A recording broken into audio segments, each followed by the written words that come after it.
दुनिया भर के ममालिक में यौम आशूरा मजहबी अकीदत से मनाया जा रहा है। आशूरा के दौरान आज़ादारू व सोगवार मुख्तलिफ तरीकों से मातम के जरिए करबला में गुजरने वाले सानहे को याद करते हैं। इस मौके पर हजारों छोटे बड़े मातमी जुलूस निकाले जा रहे हैं और मजालिस हो रही है। इराक के मुक़द्दस शहर करबला में लाखों की तादाद में सोगवार यौम आशूरा पर इमाम हुसैन को खराज अकीदत पेश कर रहे हैं। इराक के शहर बसीरा में भी लोग सोग में डूबे हुए हैं। इसी के साथ पाकिस्तान के शहर कराची में कोविड-19 के पेश नजर समाजी फासले समेत दीगर हिफाजती SOPs पर अमल दरामद की कोशिश की जा रही है।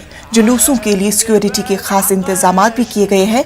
वाज़ेह है कि तुर्की में 18 अगस्त को यौम आशूरा मनाया गया।